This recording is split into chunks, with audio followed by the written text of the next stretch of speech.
We're now with the Codes Administration, and I should note that Councilman Stein was here for the most of the Planning Commission report and is now here for Codes. Terry, if you could introduce yourself, talk about what the year's been like, and give us your budget thoughts. Thank you, Mayor. With me this morning is Roy Jones, Assistant Director of Codes over administrative matters, budgets, finance, payroll, personnel, contractor licensing, helps with administration of a number of metro boards, and Wade Hill, also Assistant Director. Recently, you had requested that I come join you in the Mayor's office and work on some economic development issues, and Wade Hill is the one we've turned to and asked Wade to step forward and run the Codes Department day to day, and he's done a really good job doing that.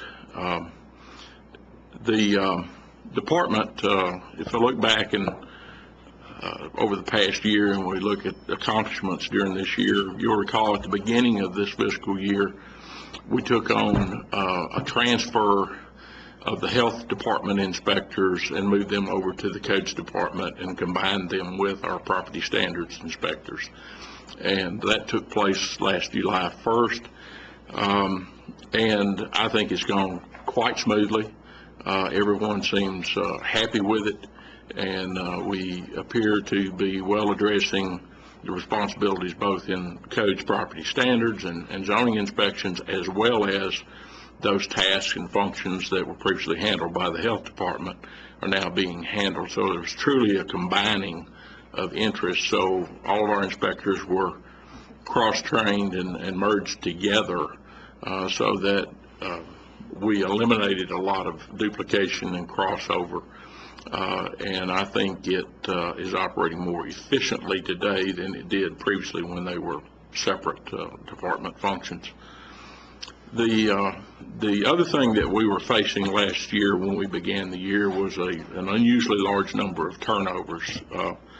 In fact, last budget presentation, I think we had 14 employees that we were losing to retirement. Those 14 employees represented combined experience of over 300 years.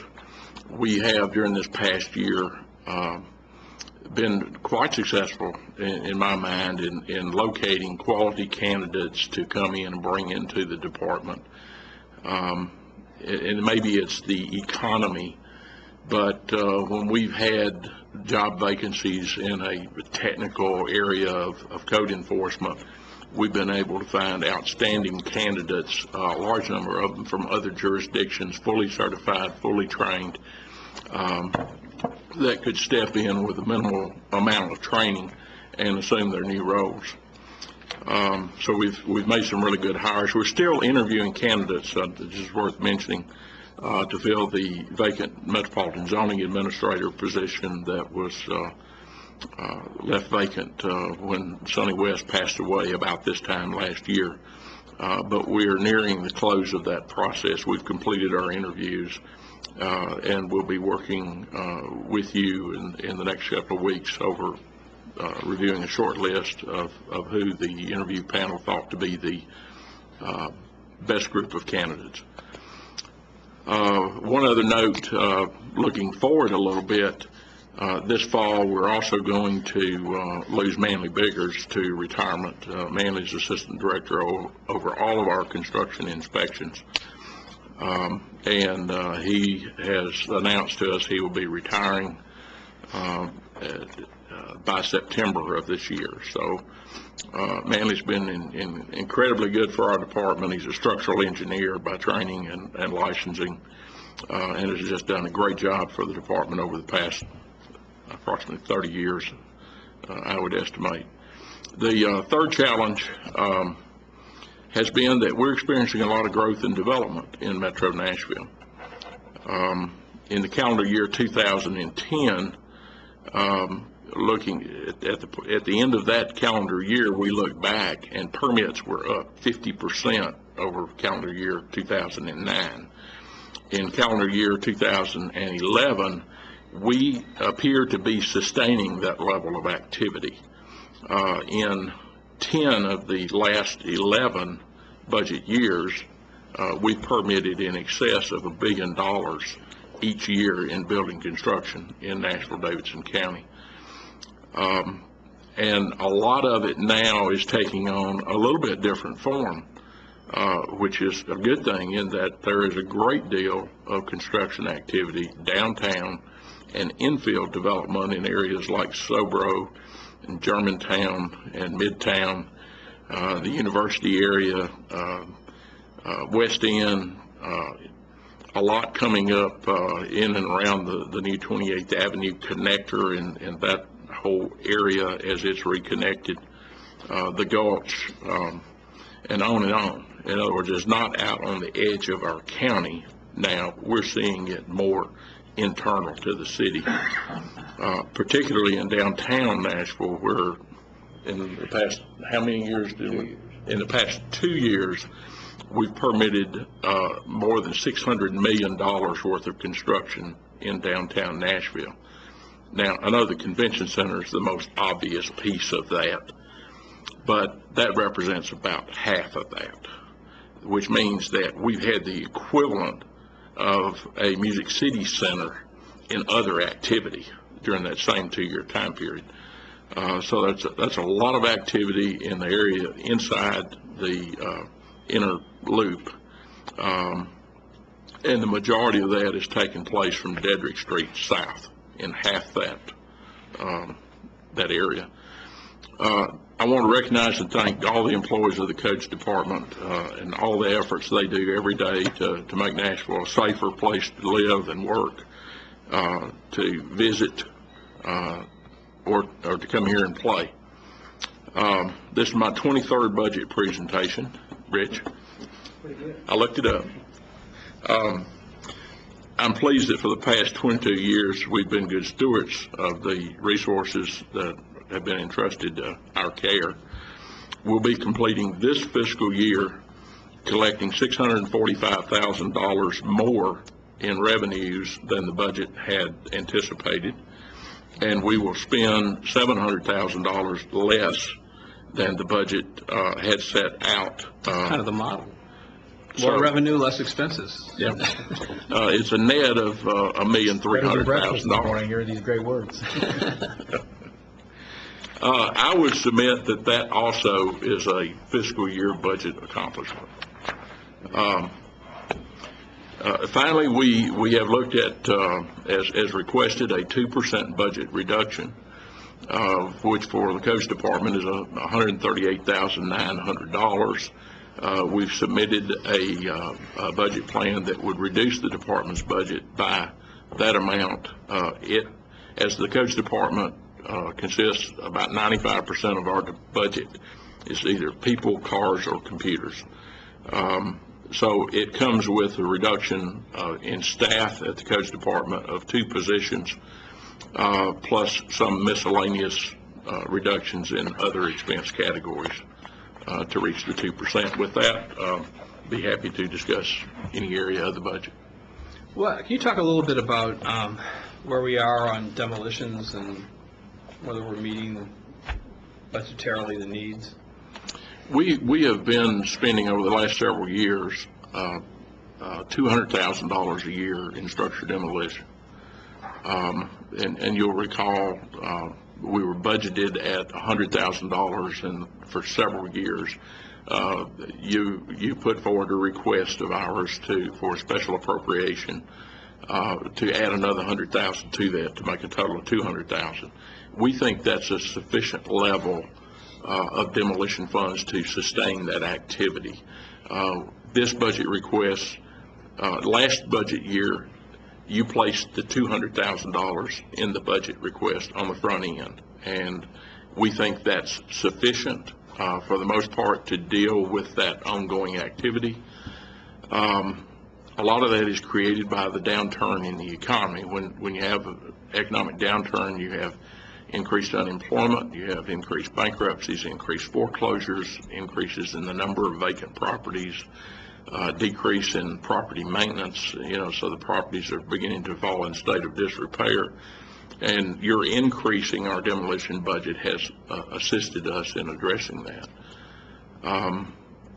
So that $100,000 request to bring it to the total of $200,000 is in our budget package.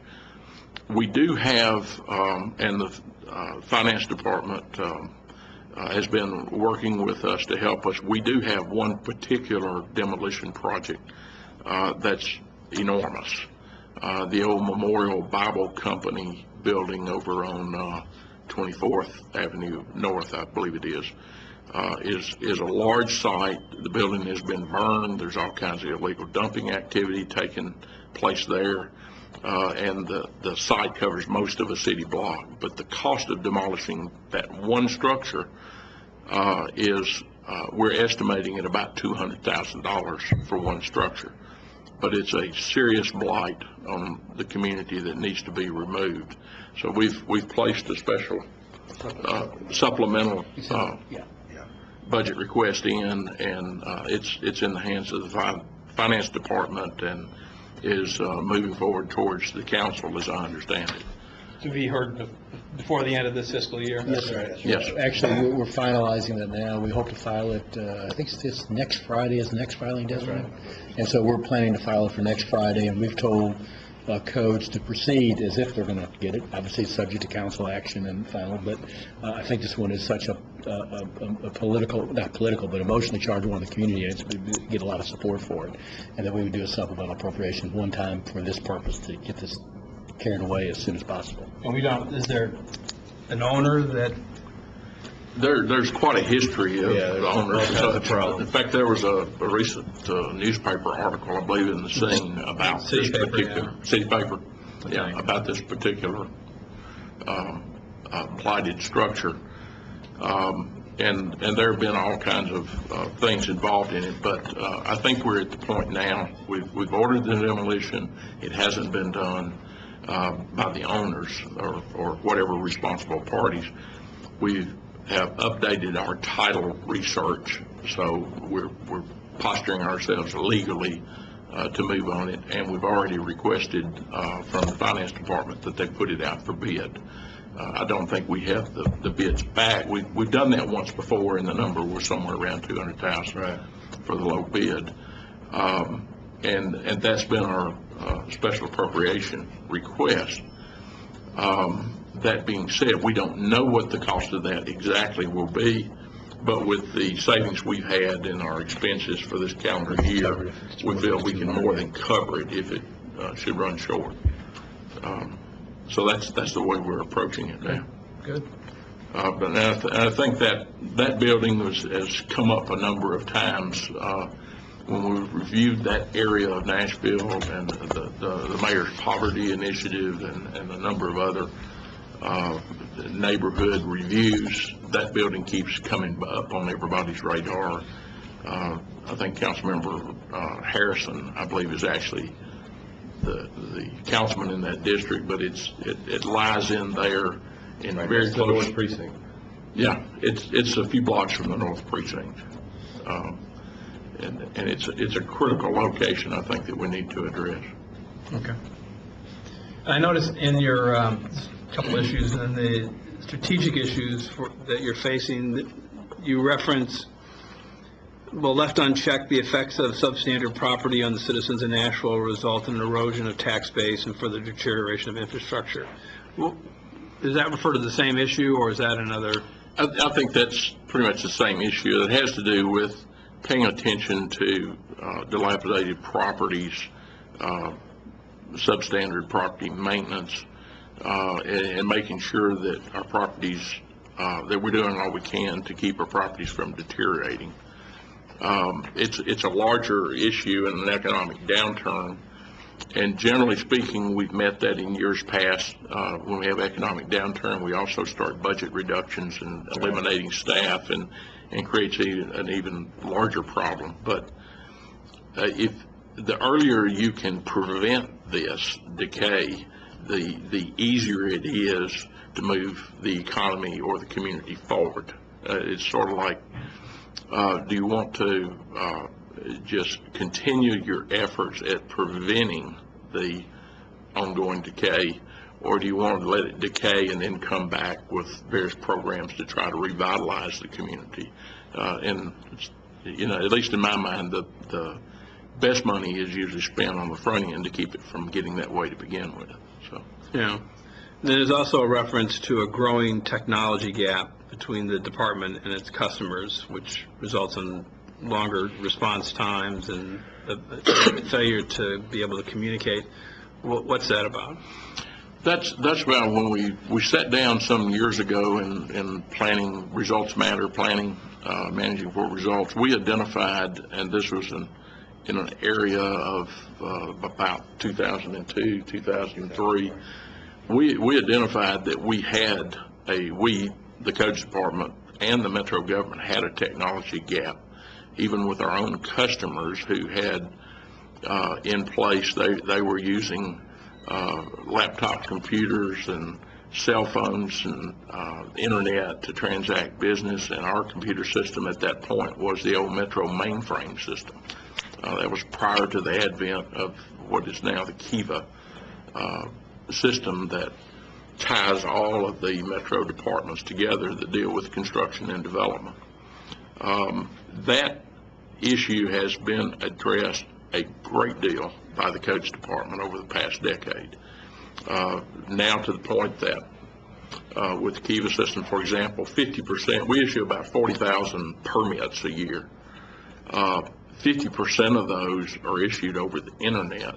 The customer goes online, identifies himself, he subscribes inside our system and describes his project, applies for the permit, pays for the permit with a credit card, and issues the permit to himself and prints it out on his own printer in his office or his home or wherever he might be. And the customer actually doesn't have to set foot in a government office to transact that business. So we have brought our technology up to address the customer's needs. When we make an inspection now, our field inspectors are carrying laptop computers. They sync up with a Metro Wi-Fi site several times during the day. Those inspection results go to our server, and immediately the server sends an email to the customer telling them the result of the inspection within a matter of seconds. And the customers can now go online. They can view all their permits and the inspection status or permit applications and understand where they are in the process. We've worked real hard to make these tools available internally and between the Metro departments, and also externally in the hands of our customers to use as tools. And also, all the information within the system is available to everyone over the internet, wherever they are in the world, whatever time of day or night. So we've addressed that, but we're at a fairly critical point with that system in that we purchased that system in the fall of 2003. By next fall, that's 10-year-old technology. When that system was purchased, I had not even heard of the Wi-Fi. I don't think anybody was using a smartphone.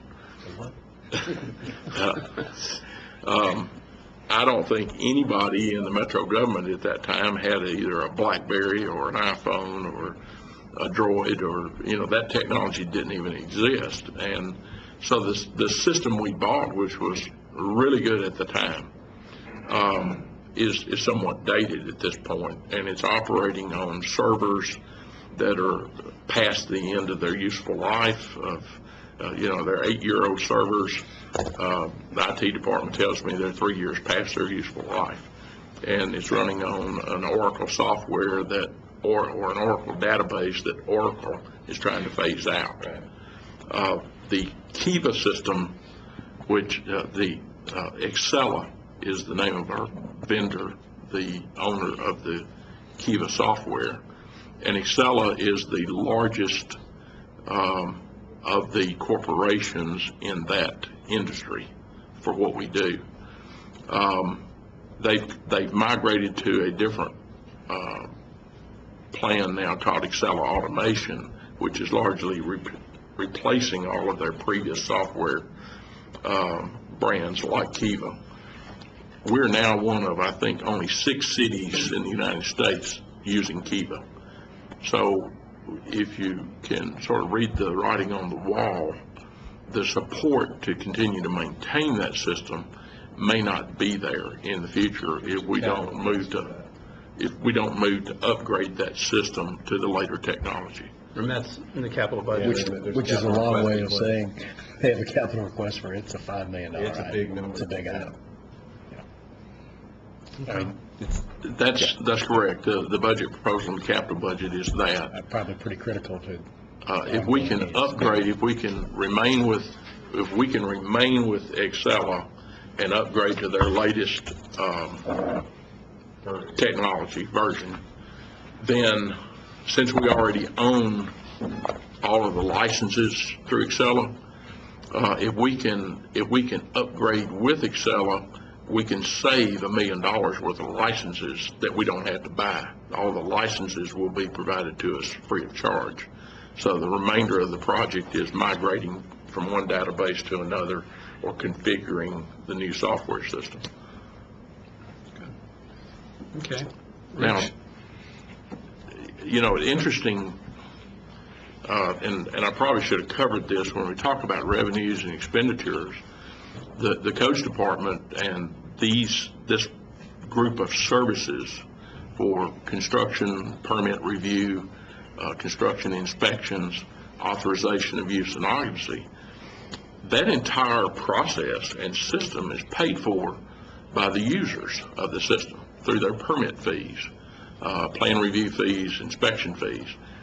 It's the user fees that pay for the operation of the codes department and the fire marshal's office, some of the planning department, and then our share of the general operating overhead of the metro government, whatever codes department's share is of the finance department or legal department or personnel department, and all of these, or fleet management, communications, telephones. It's the user fees that pay for that. It's not property tax dollars or sales tax dollars or any other revenue source other than the user fees that relate directly to that service. So those user fees are set up so that we fully recover our cost of operation from our permit fees. And we've done that, and this year our net on that was $1.3 million to the good. And if you look back 10 years, we probably generated a surplus over our cost of operations of about $10 million.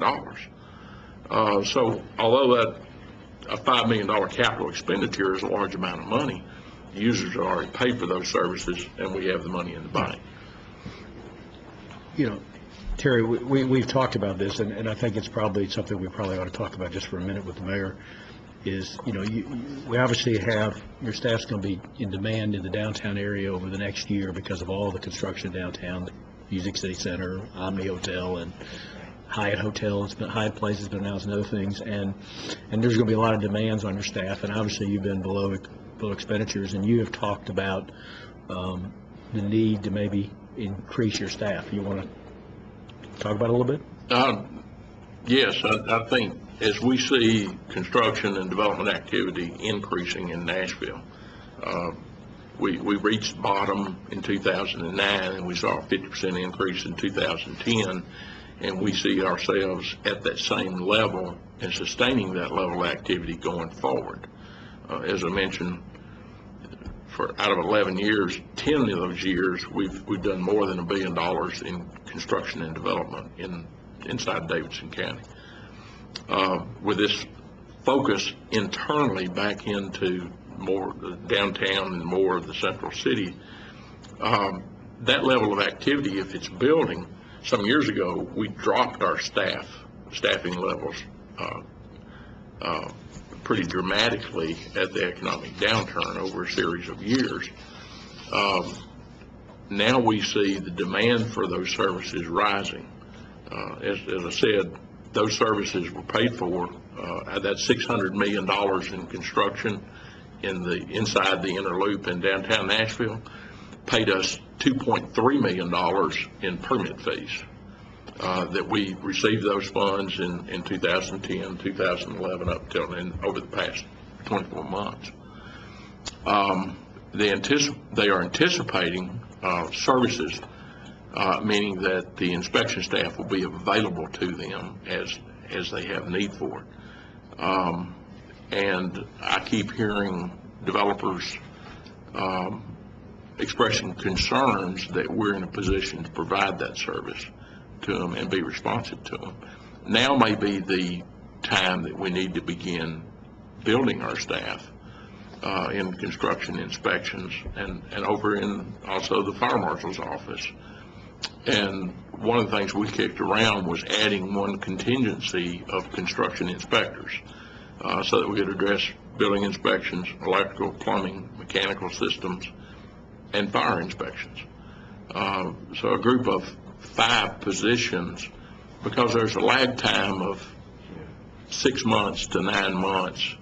If we say go, it's going to take us 3 to 6 months to hire, to go through that hiring process and get them in place, get them through defensive driver's training, go through all the required metro courses, familiarize them with processes.